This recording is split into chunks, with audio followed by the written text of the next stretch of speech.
পরদিন আলাদিনের মা সেরা কাপড় পরে জিনের দেওয়া দামি উপহার সঙ্গে নিয়ে রাজপ্রাসাদের পথে রওনা হল।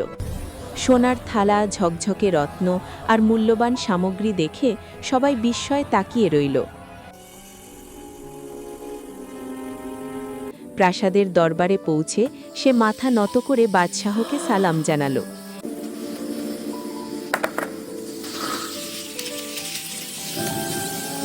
এবং সাহস করে বলল, হুজুর, আমার ছেলে আলাদিন আপনার কন্যা জেসমিনকে হৃদয় থেকে ভালোবাসে। আমি তার পক্ষ থেকেই এই বিয়ের প্রস্তাব নিয়ে এসেছি। দরবার মুহূর্তের মধ্যে নীরব হয়ে গেল। বাদশাহ গভীর দৃষ্টিতে আলাদিনের মায়ের দিকে তাকালেন। এই প্রস্তাব রাজ্যের ভাগ্য কোন দিকে মোড় নেবে তা তখনও কেউ জানত না। বাদশাহ ছিলেন গম্ভীর আর বিচক্ষণ।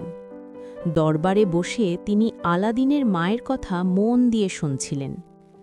কিছুক্ষণ নীরব থাকার পর তিনি গভীর কণ্ঠে বললেন, একজন গরিবের ছেলে কিভাবে আমার রাজকন্যার যোগ্য হতে পারে তা আমাকে প্রমাণ করে দেখাতে হবে।